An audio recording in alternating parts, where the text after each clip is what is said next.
سلام.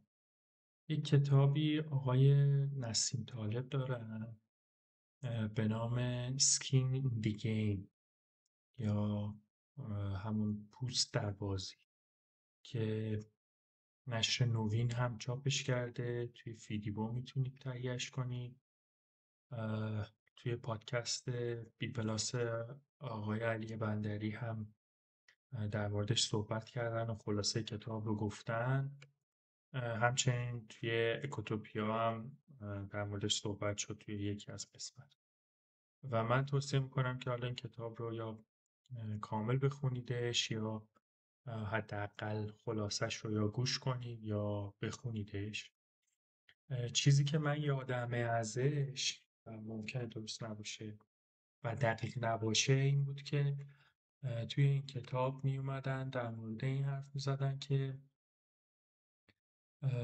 50% از پیشبینی‌هایی که بزرگان مثلا اقتصاد و فیلان اومدن توی تلویزیون و جای دیگه انجام دادن، فقط 50%ش درست بوده، یعنی با سکه انداختن هیچ فرقی نداشت.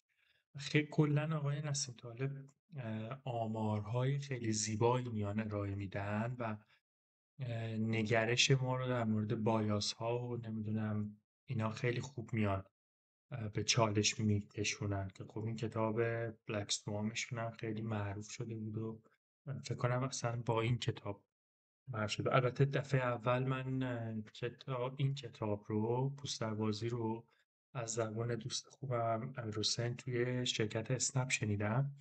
یک گروه کتابخوانی داشتیم، بنده خدا اومد خلاصه این کتاب رو اه، معرفی کرد، خیلی هم قشنگ گفت.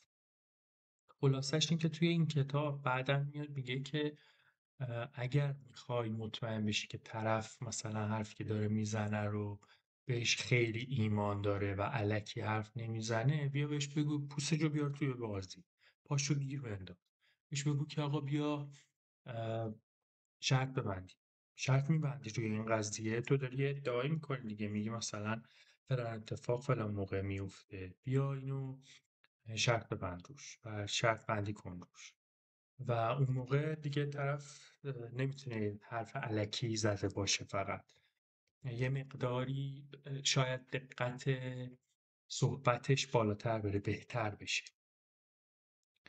خب یک سایتی هست به اینا پولی مارکت که کلا در این بار است، در مورد اینه که مردم میان و روی پیشبینی از آینده میان و بیت میذارن، میان شرط بندی میکنن.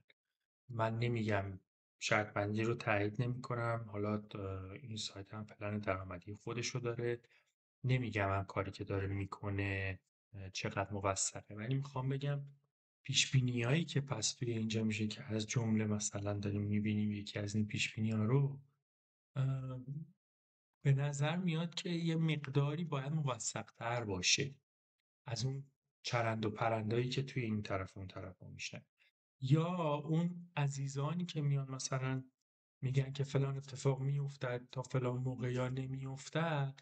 اونا رو ببینید که آیا این جرأت رو دارن که بیان بیت بذارن، بیان پول بذارن وسط و شرط بندی بکنن در موردش. دارید میبینید الان این آماریه که داره این سایت نشون میده از این سوال که حالا فلان اتفاق، من سعی میکنم نگمش که نمیدونم will the Iranian regime fall before 2027. یک جمله شرطیه، یک جمله باینریه که بعدا هیچ کسی نمیتونه اینو مثلا بگه اه نه ببین یه جور دیگه منظورم بود فلان. آقا این یک جمله است که آره یا نه، آره یا نه. و میتونید ترید، حتی اون بیدتون رو که گذاشتید میتونید ترید بکنید. من نمیگم این سایت خوبه یا به کسی توصیهش نمیکنم که بره ببینه، ولی میگم این دقیقاً از اون طرز فکر ناشی شده. به جز اون دارید میبینید پیش های دیگه هم هست، خودتون برید نگاه کنید ببینید که چقدر پیش‌بینی‌هایی که انجام شده درست‌تر بوده نسبت به حالا چیزی که ما فکر می‌کردیم یا دیگران فکر می‌کردن. موفق باشی.